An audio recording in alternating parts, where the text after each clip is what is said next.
सुबह घर पर वीडियो कॉल हुई थी। नन्ही पोती मुस्कुरा रही थी। दादा ने उसे प्यार से देखा, पत्नी से बात की, बेटे को कारोबार से जुड़ी कुछ बातें समझाई और फिर जाते जाते बस इतना कहा, मैं एक ऐसे द्वीप पर जा रहा हूँ जहाँ मोबाइल नेटवर्क नहीं होगा।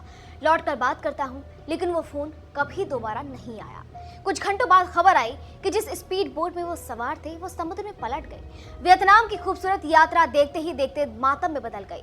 इस हादसे में 15 भारतीयों की जान चली गई और अब हर परिवार के पास सिर्फ आखिरी बातचीत की याद बची है। ये हादसा वियतनाम के मशहूर फू क्वाक द्वीप के पास हुआ। एक मोबाइल कंपनी की ओर से अपने चैनल पार्टनर्स, डिस्ट्रीब्यूटर्स और कर्मचारियों के लिए रिवॉर्ड ट्रिप आयोजित की गई थी। इसी ट्रिप पर भारत से कई लोग वियतनाम पहुंचे थे। 9 जुलाई को शुरू हुई यात्रा 13 जुलाई को खत्म होनी थी। किसी ने नहीं सोचा था कि लौटने से पहले इतनी बड़ी त्रासदी उनका इंतजार कर रही होगी। सब कुछ इतनी तेजी से हुआ कि किसी को संभलने का मौका ही नहीं मिला।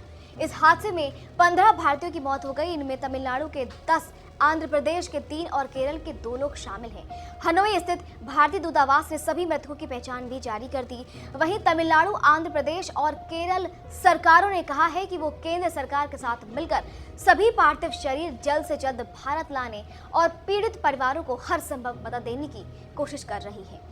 मरने वालों में तमिलनाडु के तिरुचिरापल्ली के रहने वाले शेख अब्दुल्ला अब्दुल मजीद भी थे। उनकी कहानी सुनकर किसी का भी दिल भर आए। उनके रिश्तेदार बताते हैं कि हादसे वाली सुबह उन्होंने वीडियो कॉल पर अपनी नवजात पोती को देखा था। पत्नी और बेटे से भी बात हुई थी। उन्होंने परिवार से कहा था कि जिस द्वीप पर जा रहे हैं वहां मोबाइल नेटवर्क नहीं होगा, इसलिए लौट कर बात करेंगे। किसी को अंदाजा भी नहीं था कि ये उनकी आखिरी बातचीत होगी। परिवार वालों ने बताया कि अब्दुल्ला अक्सर ऐसी यात्राओं पर नहीं जाते थे। इस बार भी पहले उन्होंने अपने बेटे को भेजने की बात सोची थी, लेकिन बाद में खुद जाने का फैसला किया। शायद अगर फैसला अलग होता तो आज कहानी भी अलग होती, लेकिन किस्मत को कुछ और ही मंजूर था। अब्दुल्ला के चचेरे भाई मोहम्मद इस्माइल बताते हैं कि परिवार को हादसे की जानकारी सीधे अधिकारियों से नहीं मिली। सबसे पहले ये खबर उन लोगों ने दी जो तमिलनाडु से उसी ट्रिप पर वियतनाम गए थे। उसके बाद पूरे परिवार पर दुखों का पहाड़ टूट पड़ा। इस बीच यात्रा आयोजित करने वाली लावा मोबाइल कंपनी ने भी बयान जारी किया। कंपनी ने गहरा दुख जताते हुए पुष्टि की कि इस हादसे में उसके 14 चैनल पार्टनर्स और लावा टीम के एक सदस्य की मौत हुई है। कंपनी ने कहा कि वो पीड़ित परिवारों के साथ खड़ी है और हर संभव मदद करेगी। हादसे से बचकर लौटे लोगों की आबीदी भी रोंगटे खड़े कर देती है। तमिलनाडु के पालनी निवासी निर्मल कुमार बताते हैं कि स्पीड बोट कुछ ही सेकंड में पलट गई। उनके मुताबिक ऊंची लहरें और पॉसिबली नाव में ज्यादा लोगों का होना इसकी वजह हो सकता है। हालांकि हादसे की असली वजह की जांच अभी जारी है।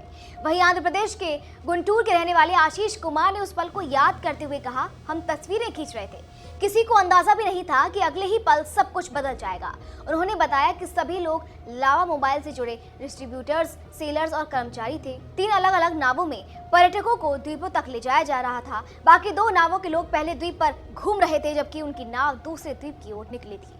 लेकिन कुछ ही मिनटों में हादसा हो गया। आशीष बताते हैं कि नाव किनारे से सिर्फ 300 से 400 मीटर ही दूरी पहुंची थी कि अचानक पलट गई। चारों तरफ अफरा तफरी मच गई। लोग मदद के लिए चीख रहे थे। राहत दल कुछ ही देर में पहुंच गया और घायलों और मृतकों को बाहर निकाला गया। लेकिन उनका कहना है कि मौके पर तुरंत मेडिकल टीम मौजूद नहीं थी।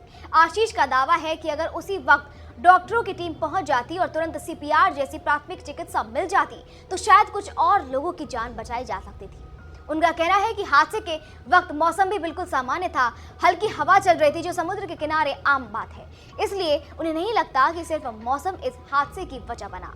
फिलहाल जांच चल रही है और ये पता लगाने की कोशिश की जा रही है कि आखिर स्पीड बोट कैसे पलटी। लेकिन इस जांच से भी बड़ा सच उन परिवारों के सामने है जिनके अपने अब कभी वापस नहीं लौटेंगे। जो लोग इस सफर पर यादें बनाने निकले थे, उनकी तस्वीरें तो बच गई, लेकिन उन तस्वीरों में मुस्कुराते चेहरे अब सिर्फ याद बनकर रह गए। कुछ परिवारों के लिए ये ट्रिप एक इनाम थी, लेकिन लौटते वक्त उनके हिस्से में सिर्फ इंतजार, आंसू